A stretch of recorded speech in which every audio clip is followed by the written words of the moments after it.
Awesome. Sorry about So that. over It ended when Aaron left. oh, no problem. Thanks for starting it back again.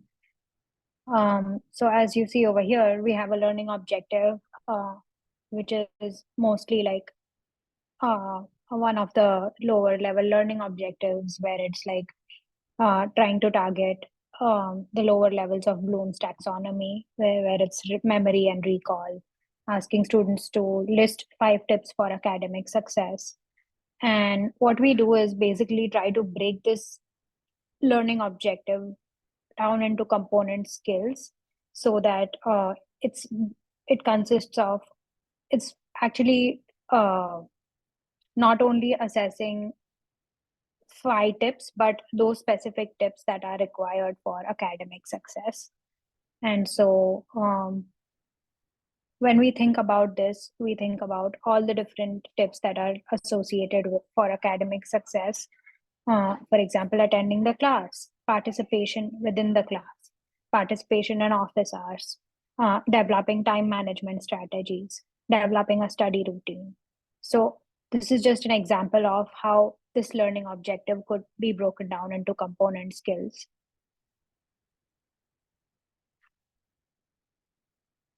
Another example is based on the CTA that one of the groups had done last time, where we had the learning objective as writing image descriptions um, for a particular given image, or like the alt text for a particular given image. And we broke down this learning objective into several stages, into a task first, and then for that task we broke down several stages doing our theoretical cognitive task analysis. And as you can see, like it is not only determining what the context of the image is, but also determining whether the image is decorative, determining if the image has words on it. And there are so many components associated with that learning objective or completing that task. And so when we look at all these different stages that were derived as a result of the theoretical task analysis, we can think about breaking down the learning objective into component skills in the following way. For example, over here it is writing a successful alt text for a given image within a page. What we first need to do is explain why the image is included and its context within the course.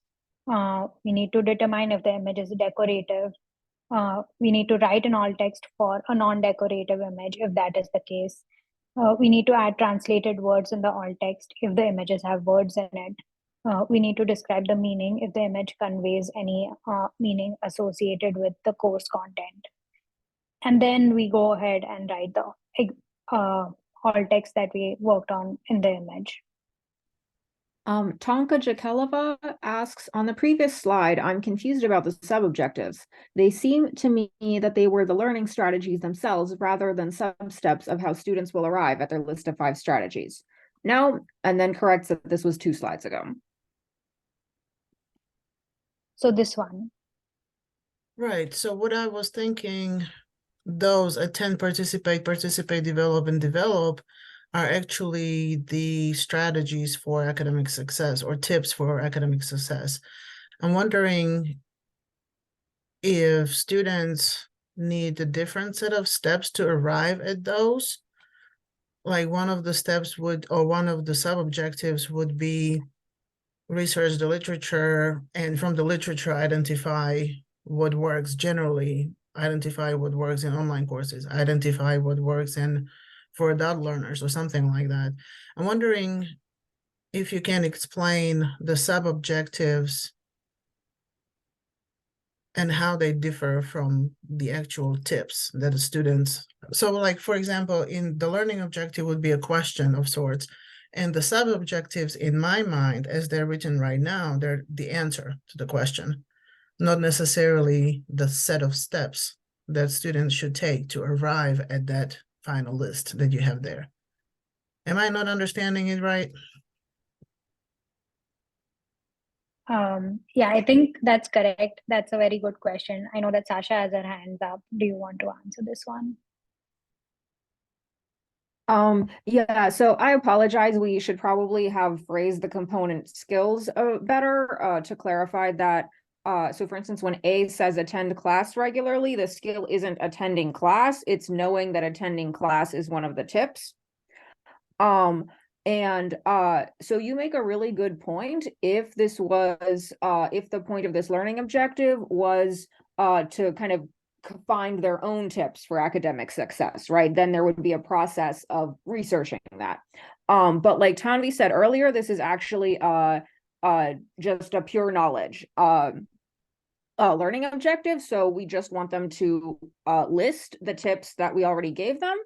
And so the skills breakdown is about the pieces of knowledge. And so the pieces of knowledge are each of the tips. And the reason that's the breakdown is that let's say that we notice that everybody is always forgetting about participating in office hours when they try to list them.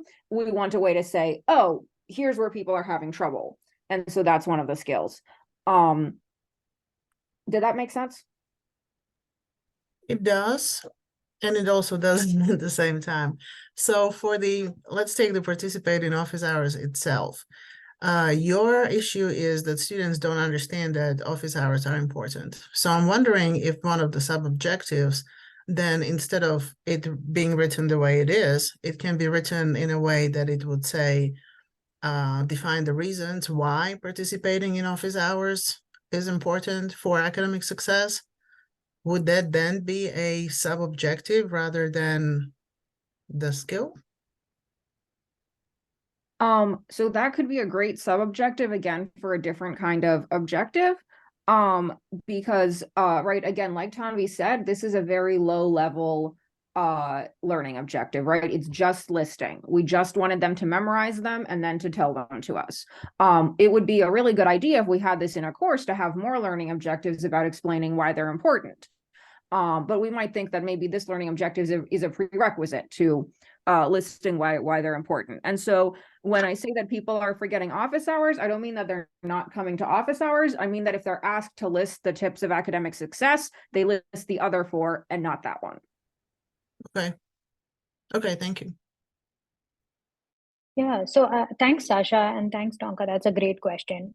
To clarify, like if the learning objective had been list 5 tips for academic success and each of their importance, then I think, Tonka, what you're saying might make sense, where they are thinking or they are talking more about the importance or why participation in office hours is important.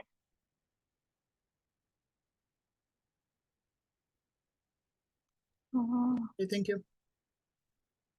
And I just want to say, this process is a great way of noticing if your learning objective is the learning objective you want. Because if you were doing this process and you realized, wait, what I actually wanted people to do is to explain the importance of the coming to office hours, then you might notice that that's not what the learning objective says, and you might revise it based on that.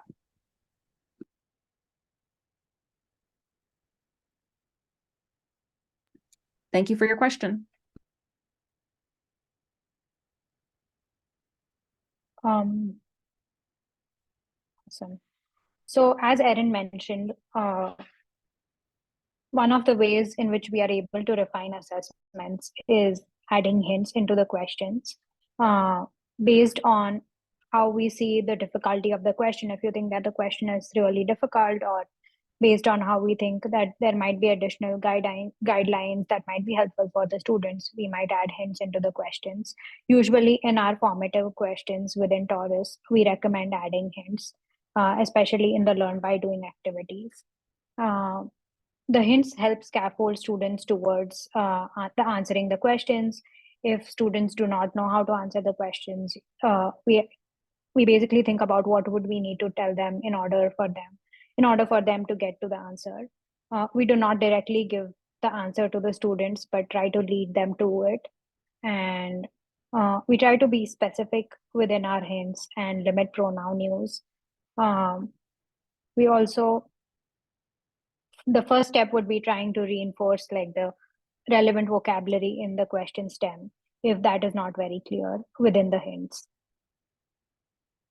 We also want hints to address specific misconceptions. If some some instructor or learning designer knows that this is a very common misconception, they could try and address that within the hints as well. We try to give clues to help student eliminate incorrect answer in case of multiple choice questions or check all that apply. We also expand on relevant vocabulary within the question stems, as I earlier mentioned. We provide meaning of relevant prefixes or terms which are not very clearly mentioned within the question stem or the answers. And in complex problems, we try to provide levels of hints. So that's what you saw in Taurus, where there were like lots of hints added, or you could add like level 1 hint, level 2 hint, level 3 hint, so on and so forth.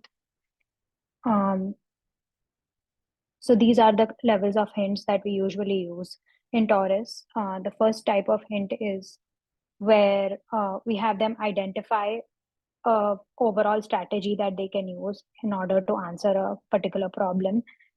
Let's take an example of a physics problem where they have to solve for kinematics problem.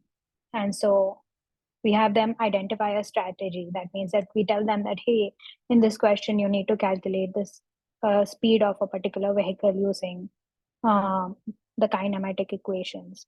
In hint 2, we show the strategy applied to the problem. That means that we show them the particular equation that they might be able to use. For example, use equation so and so for solving this question.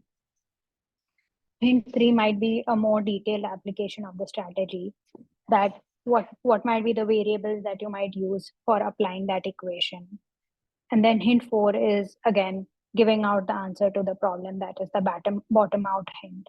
And that in this case, like hint 4 can even be hint 5 or hint 6, depending on the level of complexity of the problem and how many hints we want to give.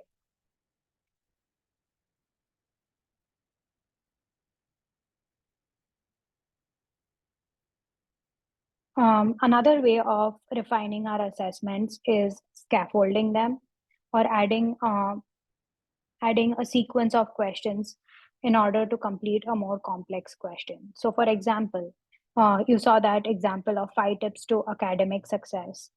And if you think that that question itself is very complex for students, we might give them practice questions for each of these tips first, and then ask them the overall questions that list the 5 tips. Instead of asking them the first question, or like list the 5 tips at the very beginning. And then we have students, we also have examples. So instead of just asking questions all the time, we can also scaffold them with examples of how they might solve a particular problem, what are each of the steps associated with solving a complex problem. And we could also have worked examples and problems interspersed with each other. So for example, we have a problem, say physics problem, which involves 5 steps. And so we have a worked example with 3 of the steps. And the last 2 steps, we have them work on the answer or work towards the answer.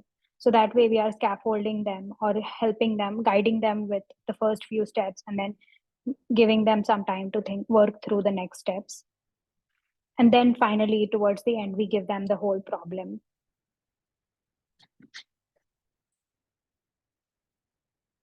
An example of this is given here, where we have the question where we want students to multiply 2 fractions. And first we ask them a very simple question. This is related to the definition of how, or explanation of how you multiply 2 fractions, where we say that multiply the blank of the first fraction by the numerator of the second fraction, and multiply the blank of the first fraction by the denominator of the second fraction. So over here, we are just having students recall what the equation might be or what the process might be. The second one, if you see question 2, we have an example of like students actually trying to solve the problem, but we give them an answer, half of the answer. That is, you see that denominator is worked out, but the numerator multiplication is remaining. So we give them half of the answer, but we still have them work through some of the answers, so they know some parts of how to get to the answer. And then finally, you see question 3, where we are not providing any scaffolding and having them work through the whole problem themselves. And so this is like an example of how you might want to add scaffolding within your course as well. First, providing simple questions, and then providing the more complex questions, or providing the whole complex questions, but only like with a lot of scaffolding first, and then with reduced scaffolding, so they are able to work through the answer themselves. We also want to use a variety of question types within our course, and we don't recommend only having multiple choice questions within your course for a particular learning objective. Having more than one, sorry.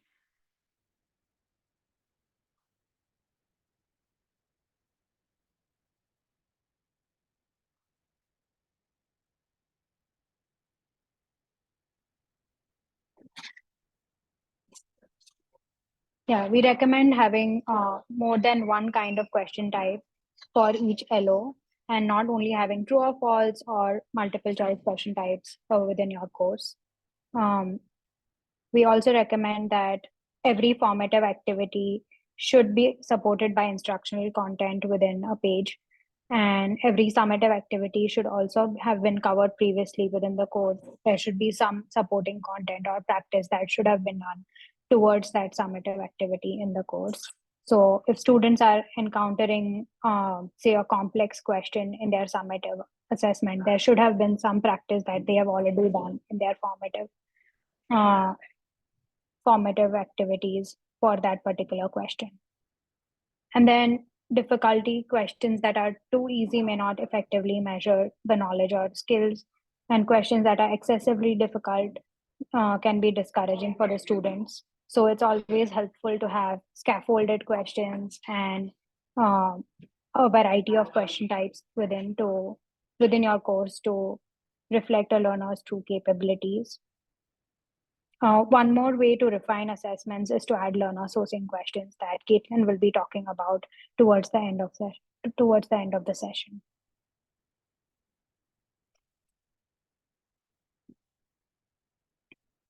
Now we are going to talk about practical CTAs or empirical CTAs. During our last session, we spoke about the different types of CTAs, whether it is prescriptive, descriptive, theoretical, or empirical. Empirical is nothing but another word for practical. And so I'm just going to be using practical a lot instead of empirical in this particular presentation. And so we are going to be majorly focusing on empirical descriptive CTAs for the rest of the session, which is think alouds of novices. We are not going to be doing difficulty factors assessment right now, although you all have read about it in one of your readings earlier.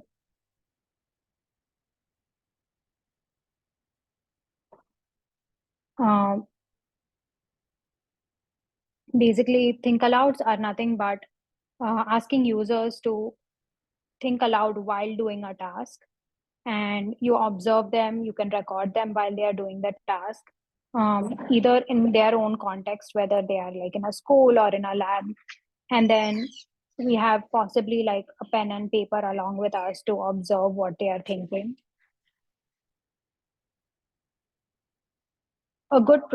Here's an example of a good protocol that we use while doing the think aloud.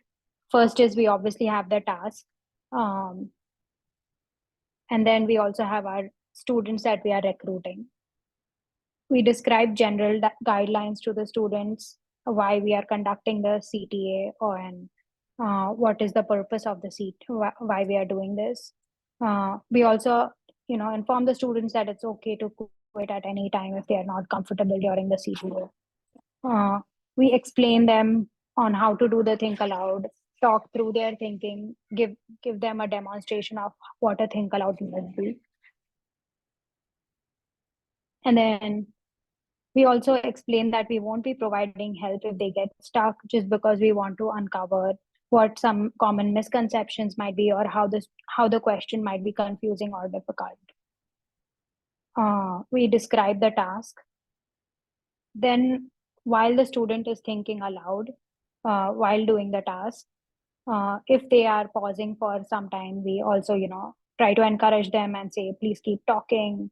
We also try to be sensitive if we sense that there is some discomfort and they do not want to continue with the think aloud. And then we conclude the observation.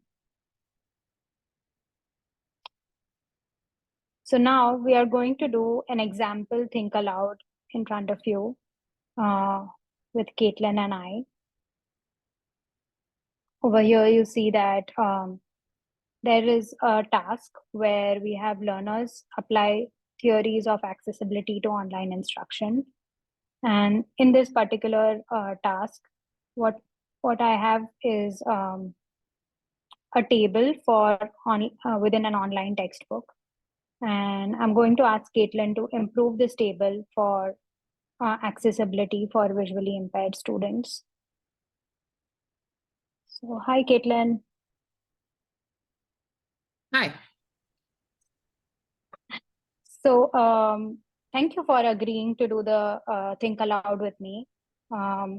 Basically, my purpose of doing this Think Aloud is to understand everything that you're thinking while working through this problem. And also, I just want to remind you that this is only to understand how students think about this problem, what the underlying thought process might be. And if you're not feeling comfortable, you can definitely quit at any time. I won't be able to provide you with answers or hints while you're working through the problem, but please feel free to ask any other questions that might come up. Do I need any materials? Like, should I write stuff down? If so, where?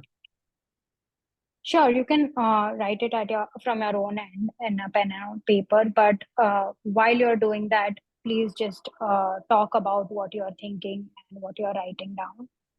Okay. And yeah, note that this session is being recorded. Okay. So I guess I'll start by reading the learning objective. Learners will apply theories of accessibility to online instruction. I don't think I know that much about accessibility, so we'll see. The task is improve this table for an online textbook that is accessible to visually impaired students. The table should include table headers and be readable by a screen reader. So I guess I know what a table header is, and I know what a screen reader is. So I think I have the ability to do this task. I'm going to start by looking at the picture, and I'm going to look for those table headers. It looks like the table is with a capital letter, and it's in the center for all the headers: response, categorical, quantitative, explanatory, categorical, and quantitative. So since it's capitalized, I'm going to say that there are table headers and I don't have to do anything. And then, so the next task was make sure it's readable by a screen reader. Since it's a picture, I don't think that it's readable by a screen reader. And I think either I would have to rebuild the table, but I don't really know how to do that. So I'm just going to add an alt text instead. And I would write something like this is a table with two large categories and two nested categories within the large categories. The first major category is response with the categorical and quantitative. Then there's explanatory with categorical and quantitative. And response, categorical, quantitative is C, arrow C. Response, quantitative is C, arrow Q. Explanatory, oh wait, no. Response, categorical, and explanatory categorical is C arrow C.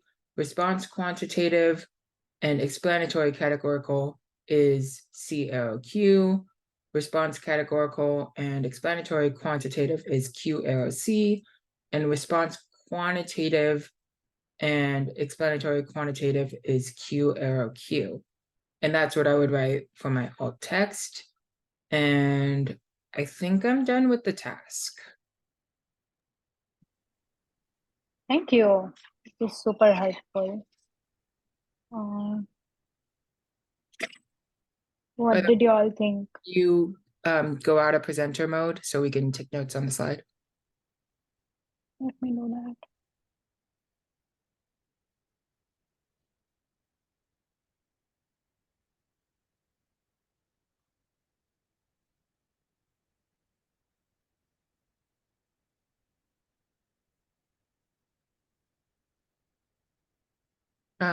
I see Angela's hand up.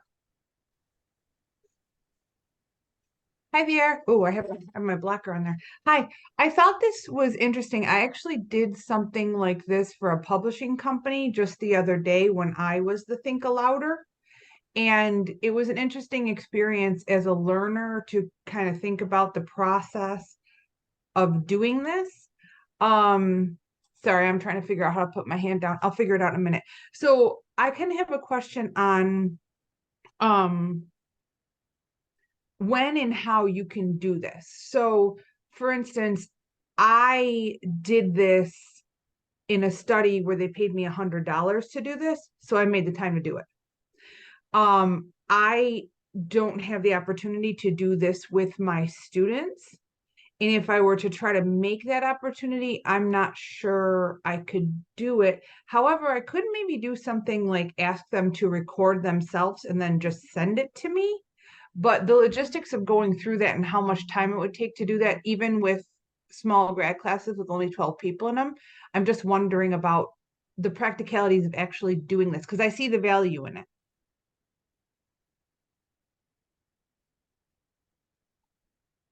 That's all my question is.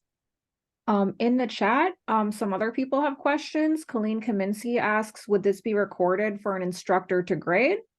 And Sign asks, can possibly an assessment be asking the student to write out directions for someone to do the task rather than doing this speak aloud?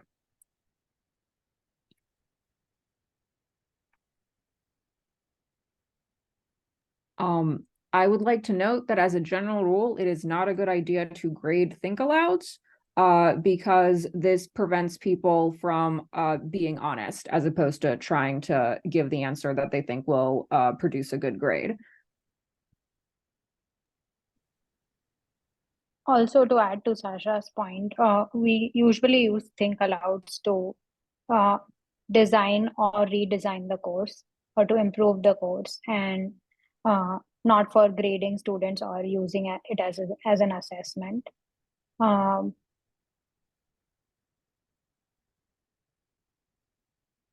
to answer like even the next question, can possibly an assessment be asking the students to write out directions for someone to do the task rather than doing the speak aloud?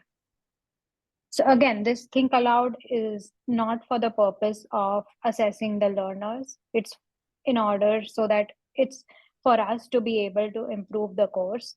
And I'll talk a little bit about this in the next slides.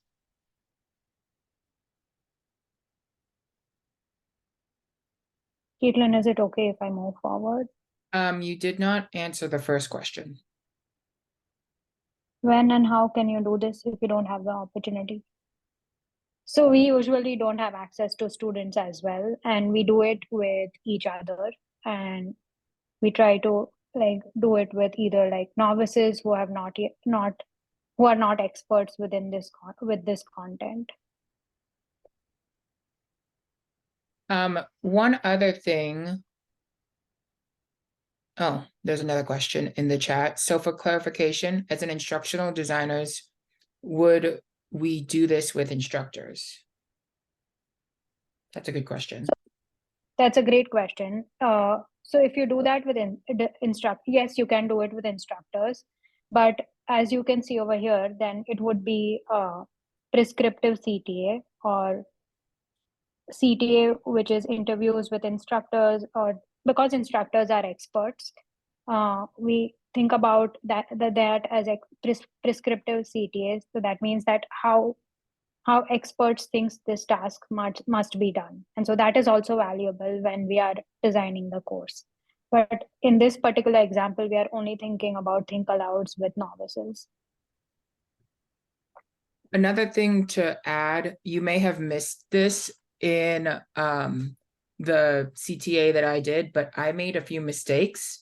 So when you're doing think alouds, you will be looking for those student mistakes to try to find those common misconceptions. Yeah, like for example, I know that Caitlin said that, oh, I don't know how to develop a table with headers. And instead of that, I will just write all text. So one of the things I could include in my course, if I don't have, is a learning objective for developing tables, accessible tables with headers. So that would be like an improvement within my course with the help of this particular CTA.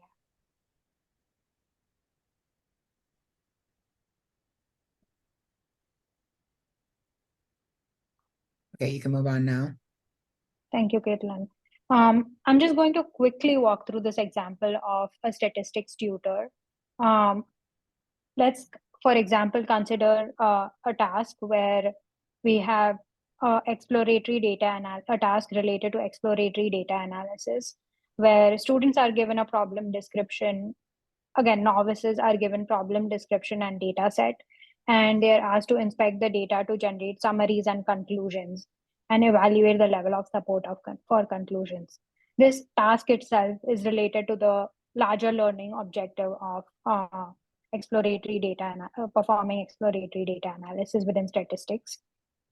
And when we try to do a theoretical CTA, which is what you did last time, breaking down this bigger goal into a lot of different sub goals or different stages, you are able to see all these 7 steps that are listed out on the right hand side.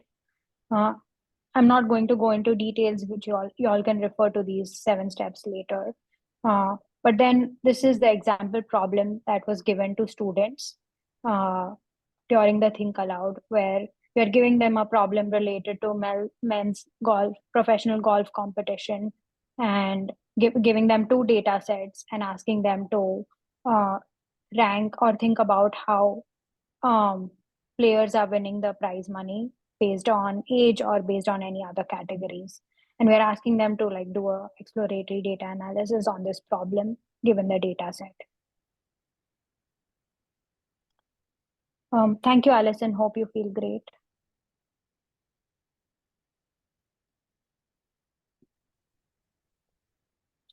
So for this particular problem, when we do a think aloud with a novice, here is a transcript of a novice student. We again don't need to get into details of reading the whole transcript of how the student is working through it. But over here, we can see that we have tried to break down each of these, each of the transcript, each of the sentences that they are talking about in particular steps. And what we do is try to map each of these sentences to particular goals that might be over here in these 7 goals.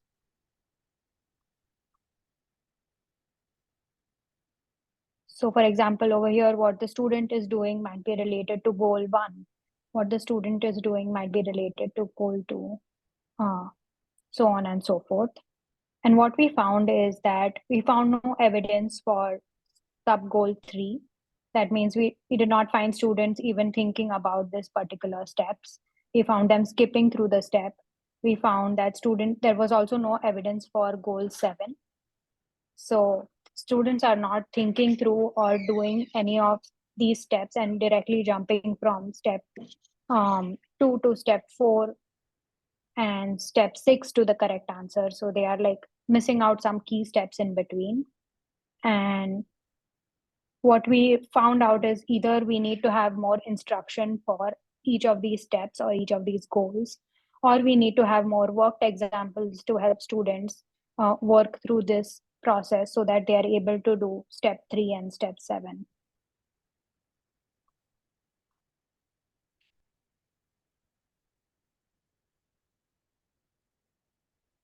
one of the ways that we could improve our instruction or our assessments is provide explicit instructions for these particular steps. Or we could also help them scaffold by earlier, like I said, having worked examples with variations in scaffolding. So we could have like worked examples for step 1 and step 2, but then have them work through step 3 so they are able to apply that and have practice for that particular step. Another example over here is example of doing a novice CTA in chemistry course design and how that had improved the course design itself and led to improvement in learning outcomes. So there was a novice CTA conducted for the chemistry course, and particularly for examples related to equilibrium problem solving. And we found that during the novice CTAs, students know the concepts, or they know the particular concepts that were applicable to that particular problem, but they were not able to apply it properly. And so this CTA led to like a lot more insights, where when you look at the theoretical CTA, there is always an if then else that was there happening within those equilibrium problems. That is, if this happens, then do this. If this happens, then do this. And so the students were not able to do the then part. Even though they reached the if part, they were not able to do the then part. What helped is adding more worked examples of how to apply the problem or how to apply those concepts within different problems. And as you can see in this graph on the bottom right hand side of the slide, this led adding those worked examples within instructional redesign helped in improving student performance by more than 250% on their final exam. And now I'm going to hand over to Caitlin to talk more about the Think Aloud activity that we all need to do. So for this Think Aloud activity, oh wait, can you share? I can share my screen. One sec. Okay. Sorry, you can go ahead. Okay, so in this Think Aloud activity, you're going to do basically just what you saw Tanvi and myself do.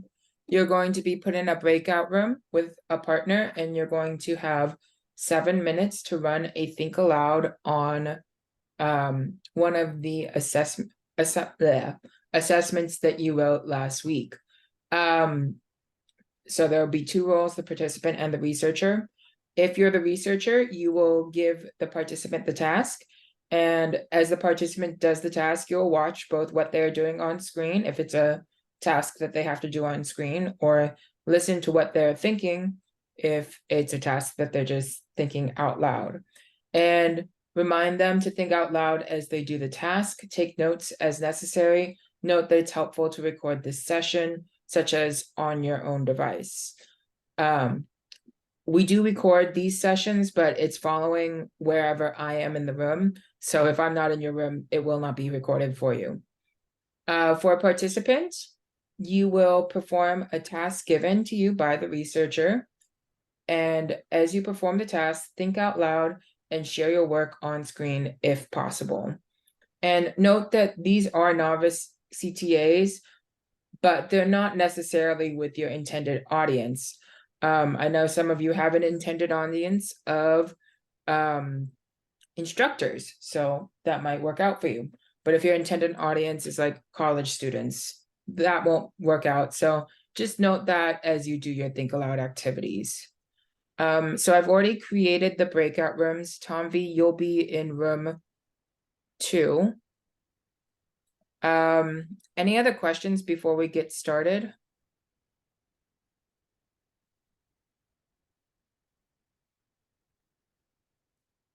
Okay, let's get going then.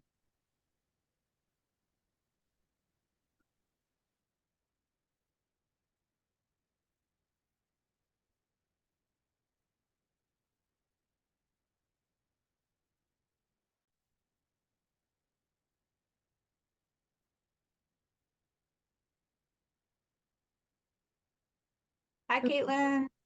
So it seems a lot of people have jumped off. Is it just me and you? I think it will be, but you get to do a think aloud on me, and you're a novice. All right, this is interesting. So is this think aloud just, let me move my screen so I don't look like I'm looking at the wrong spot. Um, is this think aloud on something you have or something that's mine? Something that's yours. So any Okay. activity that you created for last week. Okay, so let me find that. So it's under is it under assignments what I did? Yeah. So when Erin was in that section today and building those, was she signed in as an instructor? She was signed in as a author. As an author? Because I know that I have two different kinds of can I share my screen? Correct. Yes, you may. You should be able to at least. So I know I have two different kinds of sign-ins in Taurus. I just I'm under student now, you can see, right? Oh, sorry. We're doing the think aloud on the assessments that you wrote for the assignment that was due on Sunday. Right. Yeah. So that's here, right? Oh, yeah, it should be. Okay, but my question was, when I want to get in there and play with the tools that Erin was going over, do I need to sign in as an instructor or an author, or do I have access to that through student access? Because I remember when I signed up, there was like a separate thing for You author. don't have access to that as a student. And Oh, you okay. have access to that as an instructor. You have to make a new account that is just for authoring. So when we signed up, they asked us to do that. I can talk about that later. Okay. Well, we have lots of So- because it's just you and me. So this is a scored page. I did this. Where is it? Oh, this is this week's assignment. Oh, okay, sorry. I find this LMS exceedingly difficult to navigate. That's because it's not a LMS. It's a course delivery system being used as a LMS. Ah, okay. Either way, it drives me nuts. But I did figure out the hard way this week that I have to press submit after every little thing I do, and that made a big difference in what's been making my heart broken from this. So I had a lot of fun doing this week, and I especially had a lot of fun after the content to see how you guys set up the feedback. So I've seen a million times. I use an automated learning program called SimNet. Are you familiar? No, I'm not. It's a McGraw-Hill program. So I teach the Office suite to undergrads, and they use these principles in the feedback that they give students. So no, it's not this because of this, and then they provide hints and they do all this stuff. I didn't have terms for it, even though I've been using that program for 10 years, but it helped me understand that. But I've only ever really seen it for things with really right or wrong answers. And I was really excited about the feedback I got, and something that doesn't necessarily have a right or wrong answer, but the way that you use the language, and I can't remember the language, but it was something like our response would have been, Oh, or yeah. something. What you And- call it is submit and compare. I think that's neat. And I was very excited about that because I think it would be a way to have the student, compare their kind of authentic thoughts to an expert's authentic thoughts. So some things are clicking with a few of these things for me. So where is? So that document you submitted at the bottom. Oh, You can copy and paste that link as well because, oh, either way, there you go.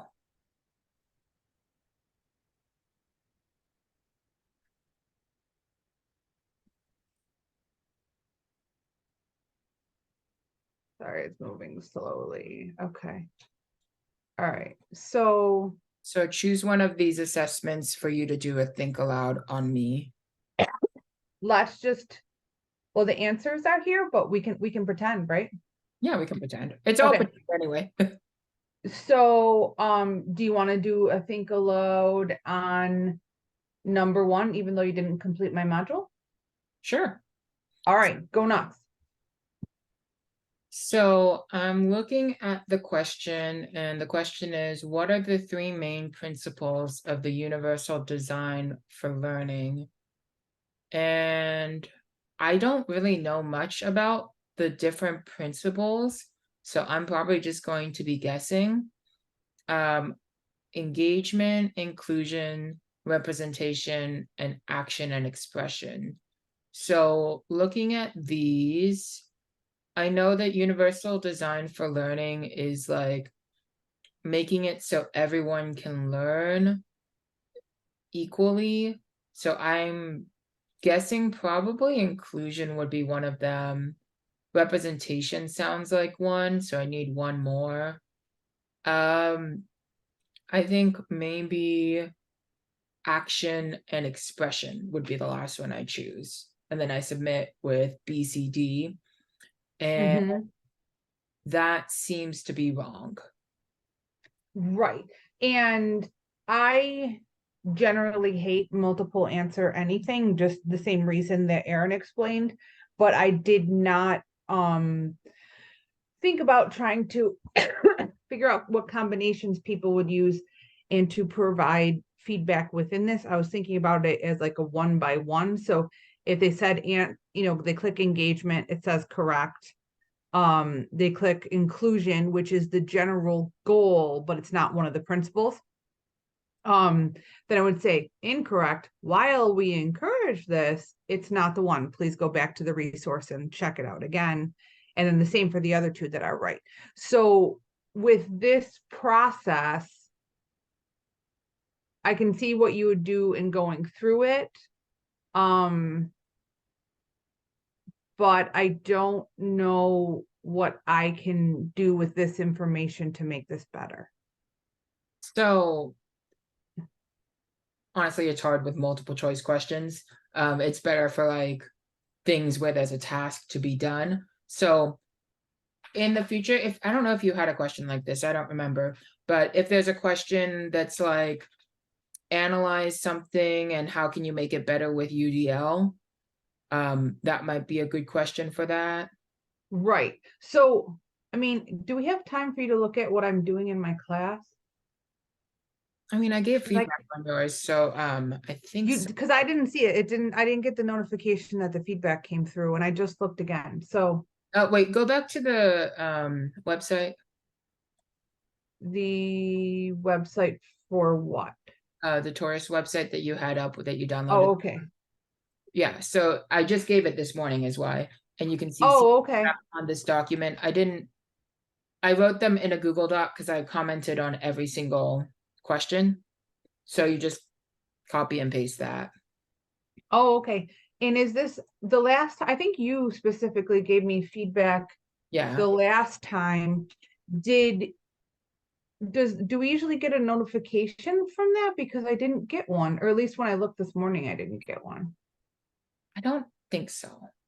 Let me look, because last time you gave me feedback, I got notification and I went in there and found it. Yeah, you didn't. So, Doesn't look like you got one. but you did, I did get some from you before. I think it was because the feedback was through Canvas the first time. And it was Okay. the second time. Okay. All right. So I need to look in the thing for feedback. Okay. So anyways, what I'm trying to do is upgrade something I already do in class. Mhm. Where I use somebody else's quiz, and it's a little bit wonky, but I'll look at it with you because maybe we could do a think aloud on what I ask them to do there. And I can throw it over here. Can you see where it says accessibility? Yes. Okay. So this is their assignment.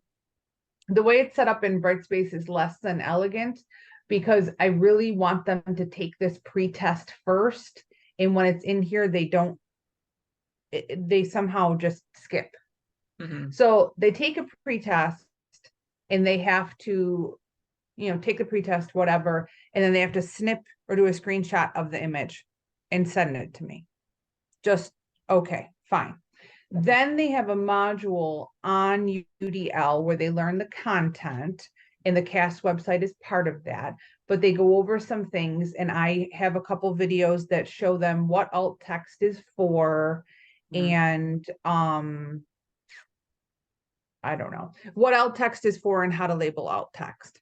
Then they have an assignment, which I can bring you to the assignment now, where they have to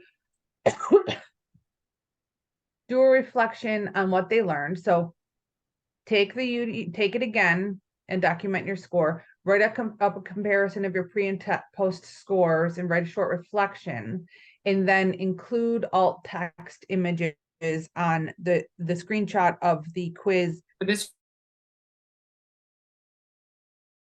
just to finish my sentence. Wait, where's Angela? Oh, Angela, just to finish my sentence, that would be a perfect task. The one that you were just showing me. And Colleen, sorry that we got cut off. Sorry, Sorry thank you, about that, Caitlin. Jill. We didn't get a 1 minute warning, but thank you, Caitlin. I appreciate that feedback. I'd like to make it more perfect, and that's what I'm trying to figure out. But maybe I'll make my husband do a task, think aloud with me on this. That's a great idea. Yeah. And Colleen and Jill, sorry that you were also not able to get through, but I hope you found that useful.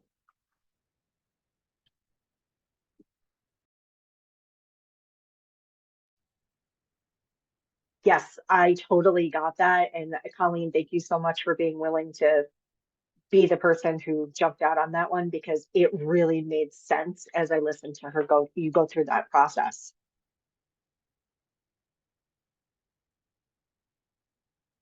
And I know you have to go, so.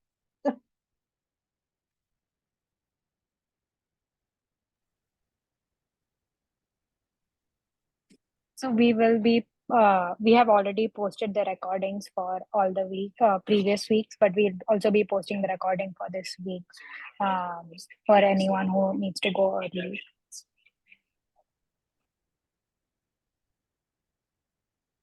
Okay, so we're going to, if you have any insights from the activity, please put them in the chat. We will share those out in the slides, and we'll read them out at the end of the recording as well, but we want to try to get through everything. So we're going to talk just a little bit about qualitative data collection, and qualitative data collection is just another way to learn about what your students are thinking. One way that you've seen qualitative data collection so far is those end of the module surveys. And this is asking students to engage in metacognition, or thinking about their own thinking.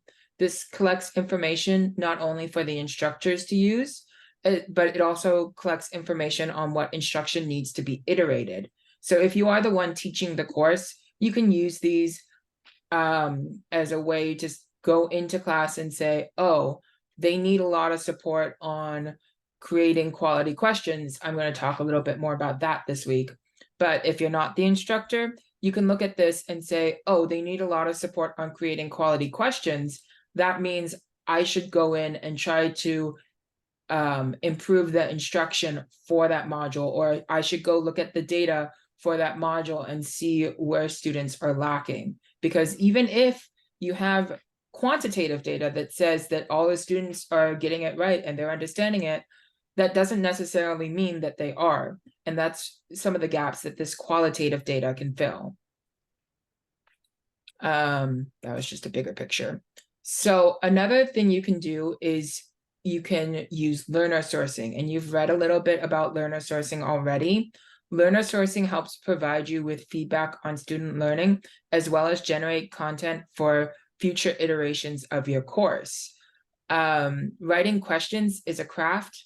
since you want to be able to you want to be able to balance assessing student learning as well as sourcing materials for future iterations of your course. So you're not only trying to meet those learning objectives that you're measuring, but you're also trying to use these questions for future iterations to make the course better for future students. So some examples of learning sourcing might be asking students to write a question, asking students to write a hint or an explanation. And that way you can get at, like say you ask them to write hints and all their hints are just giving away the answer. You can tell, oh, these students understand the answer, but they don't understand necessarily the steps, the in-between steps to get to that answer. Or if you have them write an explanation and you see that the explanations they're writing for your questions are wrong, you can see that there are some misconceptions. So that's assessing the student learning. But then you also have a bank of possible answers for new multiple choice questions that you can add into future iterations of your course. You can also ask students to write self-explanations on how they solved a problem. That one is another, asking them to engage in metacognition, or that's kind of like a mini think aloud, but on the content. And you can also ask students to identify component skills for questions. So some examples that have been used in our courses before, you can see that you're literally just asking students to write their own multiple choice question, and you give them a chance to write A, B, C, and D.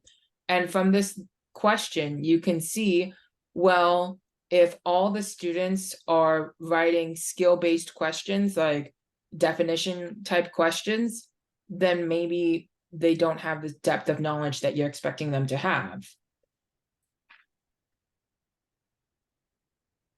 Another example is having them write explanations. In this case, students were given 2 versions of the same question, and we found that they did better on one version as opposed to the other version, and they're assessing pretty much the same learning.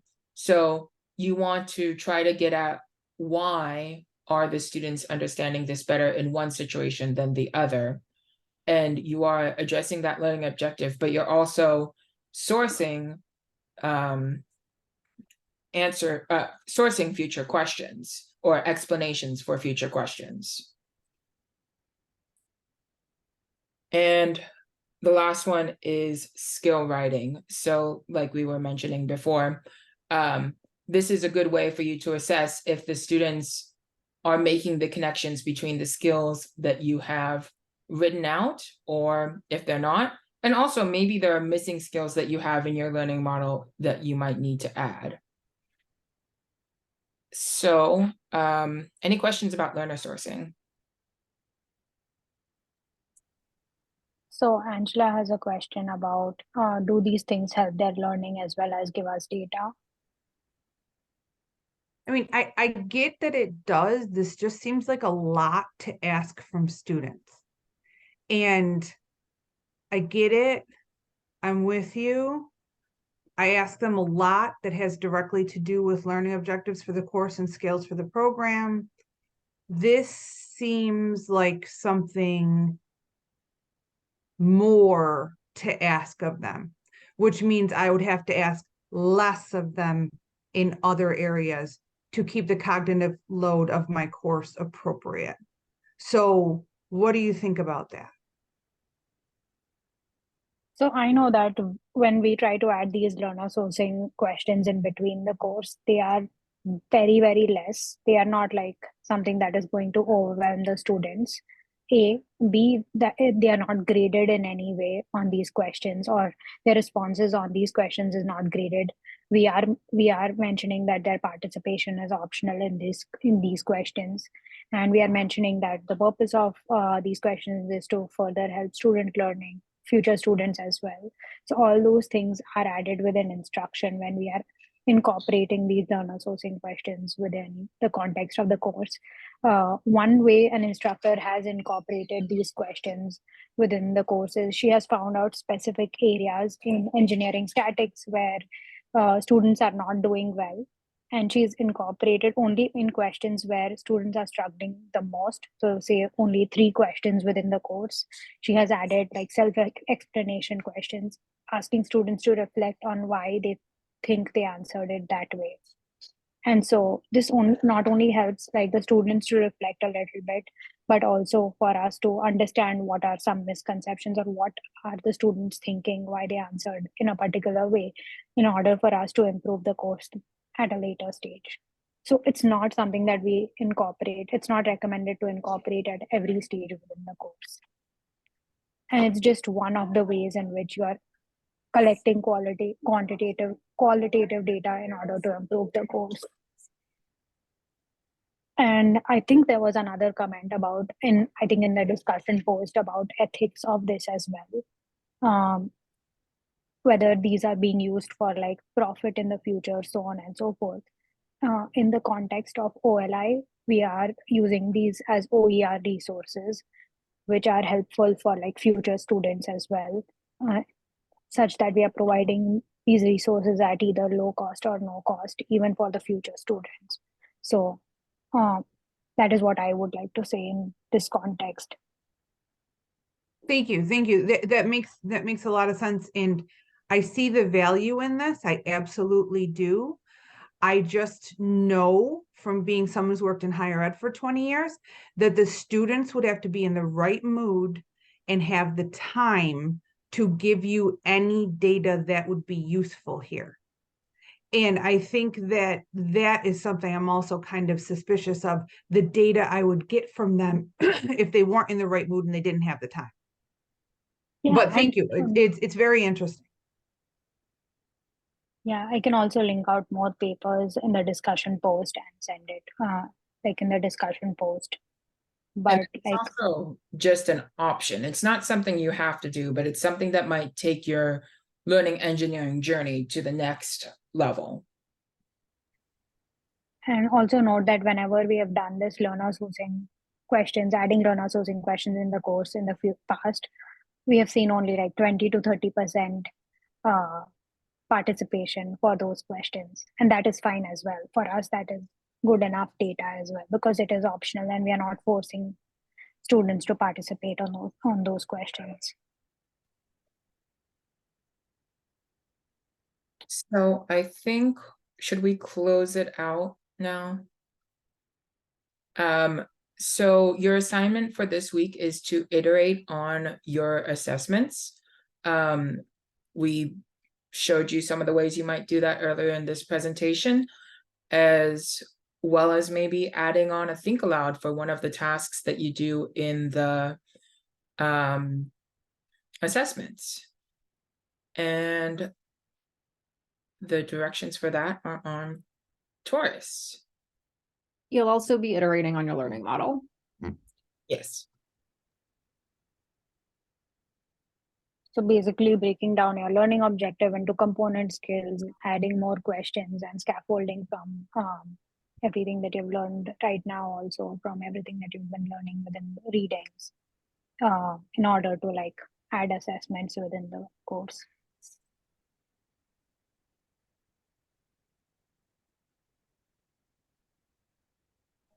And I'm going to I'm just going to read out some of the comments from earlier so that they're in the recording. This is from the debrief of the Think Aloud. So one of the comments was, I thought it was very interesting to hear Colleen talk through the question and answers.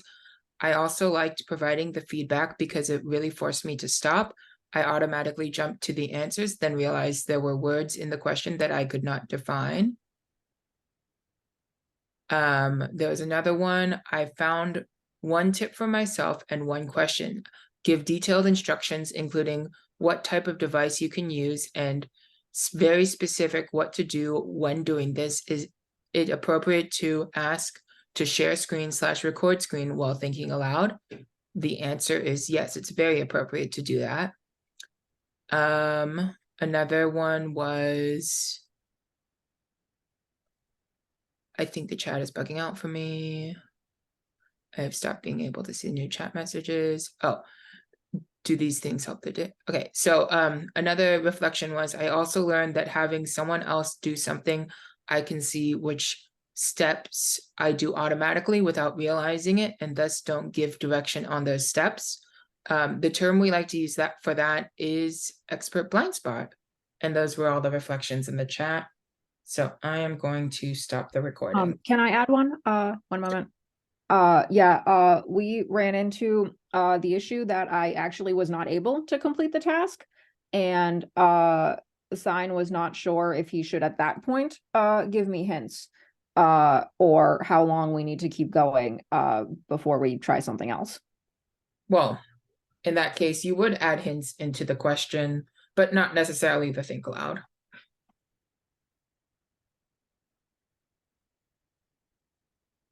Okay, I will close out the recording now. Oh, Joel, you have your hand up? I do, but I mean, it's just a question. It doesn't have to be recorded. Is the end game here that we are actually supposed to create our class in Taurus? That was our intended goal, yes. We know these things take time, but we would like you to try to get at least some of it into Taurus and open up Taurus as an option, as our system does record data against learning objectives, and not all systems do. But I also heard you mention that Brightspace does as well. Not necessarily you, but SUNY uses Brightspace, which also records learning objectives. So that may be another option that you use. And I actually cannot use Brightspace.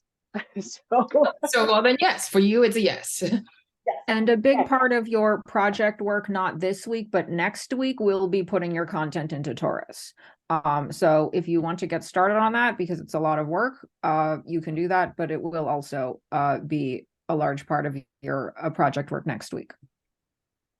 Okay, perfect. Because that's what I was trying to like visualize, like what are we doing? Like by the end, is our 2-hour course supposed to be in Taurus? So, okay, perfect. Thank you so much. That was a great question, by the way. Thank you. I'm stopping the recording now.